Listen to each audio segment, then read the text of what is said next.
Welcome to ISM channel. आज हम सब जानते हैं दो स्टॉक के बारे में। पहला यहाँ पे अल्काइल अमाइन और दूसरा है आपका नाइका। तो आप इस वीडियो को ज़रूर से अंत तक देखना, क्योंकि ये वीडियो इंपॉर्टेंट होने वाला है। क्योंकि देखो, बहुत से लोग यहाँ पे जानना चाह रहे हैं कि जो नाइका में अभी कुछ दिनों से जो गेन देखने को मिल रहा है, तो क्या हम लोग को स्टॉक को बाई कर लेना चाहिए। और यहाँ पे जो इस स्टॉक के बारे में मैंने आपको बताया था ऑलमोस्ट 4 से 5 दिन पहले अल्काइल अमाइन के बारे में, कि देखो यहाँ पे जो मौका बन रहा है और बहुत से लोगों ने यहाँ पे बाई कर भी लिया होगा, तो उनका ऑलमोस्ट 60 से 70 पॉइंट का यहाँ पे प्रॉफिट देखने को मिल रहा होगा। तो क्या करना चाहिए, क्या हम लोग अभी भी स्टॉक को बाई कर सकते हैं या फिर नहीं, तो हम लोग सारा कुछ जानने वाले हैं। लेकिन पहले हम लोग यहाँ पे जानेंगे अल्काइल अमाइन के बारे में। पहले हम लोग यहाँ पे देखेंगे कंपनी का कुछ बेसिक यहाँ पे आपको फंडामेंटल, और उसके बाद इसका टेक्निकल। तो अंत तक देखोगे तो ही आपको बहुत कुछ सीखने को मिलेगा। तो चलो फिर समझते हैं। देखो यहाँ पे 2% का गेन दिखने को मिला पिछले मार्केट डे में, और जो इसका क्लोजिंग प्राइस है वो है यहाँ पे 2750 रुपया। ये कुछ बेसिक मैंने आपको जो है यहाँ पे बताया। अब हम लोग यहाँ पे कंपनी का फंडामेंटल के बारे में कुछ जानते। तो यहाँ पे आप देख रहे हो कि आपको 10 करोड़ का यहाँ पे निकल के आता है शेयर कैपिटल, और जो यहाँ पे सेकंड नंबर है वो यहाँ पे रिजर्व है। रिजर्व यहाँ पे आपको लगातार गेन जो देखने को मिल रहा है, ये सबसे अच्छी चीज़ है। और उसके बाद यहाँ पे बोरोइंग यानी कि जो कर्ज है वो यहाँ पे आपको कम होते हुए ज़रूर आपको दिखाई दिया है। यदि हम लोग चेक करें तो ऑलमोस्ट 151 करोड़ से अभी आपको 85 करोड़ देखने को मिल रहा है। अब ये जो तीन जो यहाँ पे पैरामीटर है ना, इसी को यहाँ पे कैलकुलेट करके एक नंबर को डिफाइन किया जाता है, जिसे हम लोग बोलते हैं यहाँ पे डायरेक्ट के भाषा पे ROC, यानी कि रिटर्न ऑन कैपिटल एम्प्लॉयड, जो मैंने आपको हमेशा से बताया है। इसका मतलब है यदि कंपनी 100 रुपये अपने ऊपर लगा रहा है, तो फिर यही 100 रुपये के ऊपर कितना कंपनी को इंटरेस्ट मिल रहा है। तो यहाँ पे ऑलमोस्ट जो है 28% का है, यानी कि कंपनी का 100 रुपया 1 साल बाद यहाँ पे हो जाता है कितना, 128 रुपया। और ये एक शानदार नंबर है, क्योंकि देखो यहाँ पे किसी भी कंपनी का आपको ROC हो या फिर आपका ROE, दोनों ही 12% के ऊपर होना चाहिए, और यहाँ पे 12% के ऊपर निकल के आता भी है। अब देखो यहाँ पे डेप्ट, तो ये जो आंकड़ा है ना, ये बेसिक यहाँ पे आपको क्या फॉर्मूला है, 1 से कम होना चाहिए, और यहाँ पे 1 से कम भी है। लेकिन बहुत सारी ऐसी कंपनी है जिसका ये 1 से कम होने के बावजूद भी हम लोग यहाँ पे चेक करते हैं इंटरेस्ट कवरेज रेशियो। अब मैं इसका एग्जांपल बताऊंगा नाइका वाले में। नाइका वाले में इसका यहाँ पे एक डायरेक्ट ही यहाँ पे साफ तौर का एग्जांपल है। क्यों मैं आपको हमेशा बोलता हूँ कि ये आंकड़ा चेक करने के बाद आपको हमेशा चेक करना है इंटरेस्ट कवरेज रेशियो, जो यहाँ पे 95 टाइम्स है। यानी कि यदि कंपनी मान लो यहाँ पे 100 रुपये भी कर्ज यदि आपको ले रहा है, तो इसके बदले कंपनी का सेल कितना आपका हो रहा है, 95 टाइम्स, यानी कि 9500 रुपये कंपनी का सेल हो रहा है। और कर्ज जब यहाँ पे कंपनी 100 रुपये लेगा, तो क्या कभी कर्ज में यहाँ पे कंपनी डूब सकता है? अभी के हिसाब से तो चांस ही नहीं बनता। और यहाँ पे ये जो आंकड़ा है ना, किसी भी कंपनी का 5 टाइम्स से ऊपर कम से कम होना चाहिए, और यहाँ पे तो 95 टाइम्स है। तो आपको इसी बात से समझ में आपको आ रहा है कि कंपनी फंडामेंटली कितनी स्ट्रांग है। अब देखो, हाँ, एक चीज़ मैं और यहाँ पे आपको बता दूँ कि ये जो केमिकल सेक्टर से बिलोंग करता है, और यहाँ पे केमिकल में क्या होता है कि सेल्स में अप्स एंड डाउन देखने को मिलता है। तो इसलिए ज़्यादा यहाँ पे आपको पैनिक नहीं होना है। ये एक ऐसा सेक्टर है कि ऐसा हो सकता है कि 1 साल का जो रिटर्न है वो 5 साल में भी ना मिले, और ऐसा हो सकता है कि जो 5 साल का जो रिटर्न है वो मात्र 1 साल में ही आपको मिल जाए।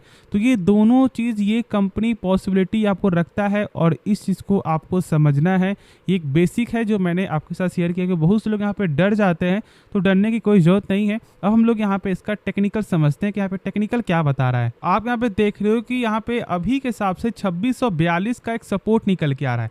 लेकिन जब मैंने आपके साथ जब यहाँ पे शेयर किया था ना, तो उस समय ये 2642 का बन रहा था यहाँ पे आपको रेजिस्टेंस, और इसलिए मैंने कहा था कि जब तक इसका यहाँ पे लेवल आपको ब्रेकआउट ना हो रेजिस्टेंस का, तब तक हम लोग बाई नहीं करेंगे। और ब्रेकआउट होने के बाद भी हम लोग वेट करेंगे कि एक मुझे यहाँ पे कंफर्मेशन चाहिए, तभी हम लोग यहाँ पे बाई करेंगे। देखो, बहुत लोग यहाँ पे ऐसा सोच रहे होंगे कि जब यहाँ पे क्रॉस किया तो हम लोग बाई क्यों नहीं कर सकते। देखो, यहाँ पे कभी कभी क्या होता है ना कि स्टॉक क्रॉस करने के बाद भी एक फेक ब्रेकआउट यहाँ पे दिखाता है, और बहुत से लोग यहाँ पे ट्रैप में फंस जाते हैं।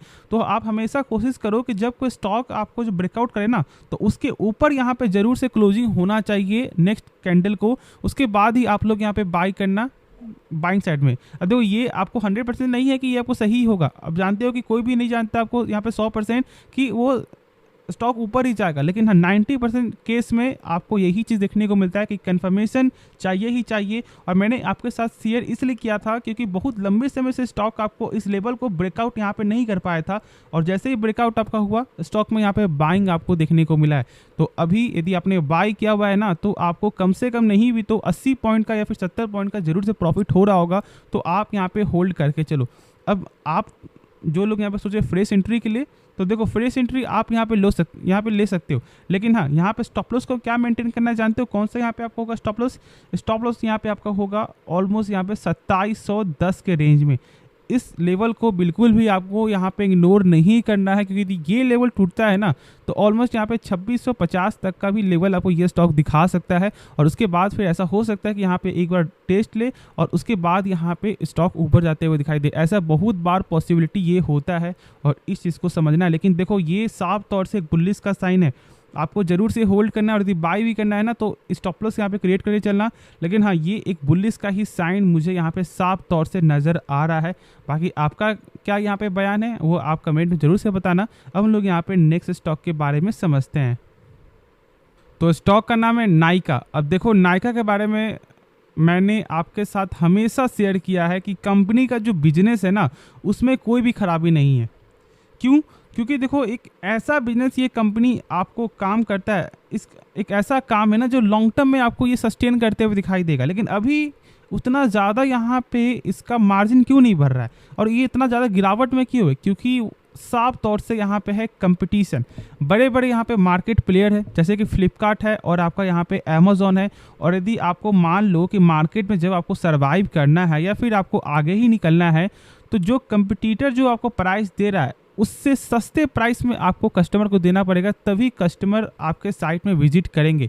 यदि उनको प्राइस ही यहाँ पे सही नहीं लगेगा तो फिर वो विजिट ही नहीं करने वाले हैं, क्योंकि कस्टमर का सबसे मेन आपका क्या होता है फोकस कि उसका प्राइस क्या है। उसके बाद ही वो लोग यहाँ पे चेक करते हैं कि जब मान लो आपको सामान लेंगे उसके बाद वो अपना यहाँ पे आपको रिव्यू शेयर करेंगे कि उसका जो प्रोडक्ट कैसा है। लेकिन पहले प्राइस को चेक करेंगे, पहले प्राइस को समझेंगे तो ही तो बाई करेंगे ना।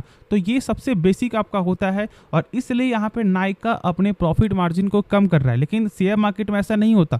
हम लोग यहाँ पे चेक करते हैं कि कंपनी का जब यदि सेल्स बढ़ रहा है ना तो प्रॉफिट भी साथ साथ बढ़ना चाहिए। लेकिन यहाँ पे क्या हो रहा है कि सेल्स तो आपका बढ़ता है लेकिन कंपनी का जो प्रॉफिट है वो यहाँ पे लगातार कम देखने को मिला और यही सबसे बड़ा मेन कारण है।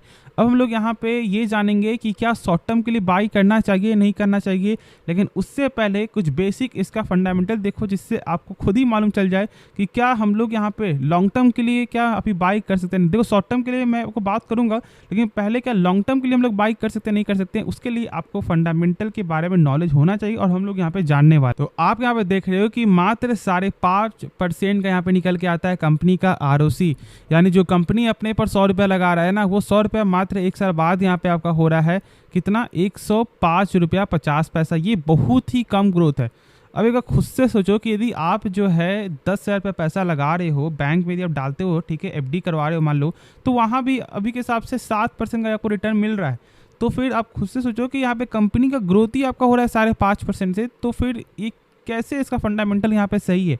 अब फिर मैं कुछ और भी यहाँ पे आपको पॉइंट बताता हूँ। अभी मैंने जस्ट ही इसके पहले आपको बताया था कि यहाँ पे डेट टू इक्विटी जो है ये 0.58 है, एक से कम निकल के आ रहा है। लेकिन उसके बाद भी ये आंकड़ा सही नहीं है क्योंकि यहाँ पे इंटरेस्ट कवरेज रेशियो मात्र 1.5 गुना ही है।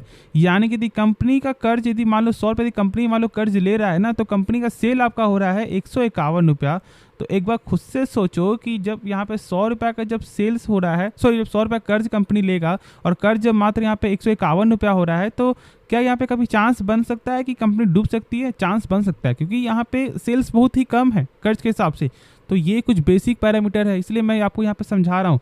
और मेरे हिसाब से मैंने कहा है आपको कि लॉन्ग टर्म पर्पस के लिए अभी स्टॉक को बाई मत करो, जब तक इसका फंडामेंटल आपको मजबूत ना हो तब तक वेट करके चलो।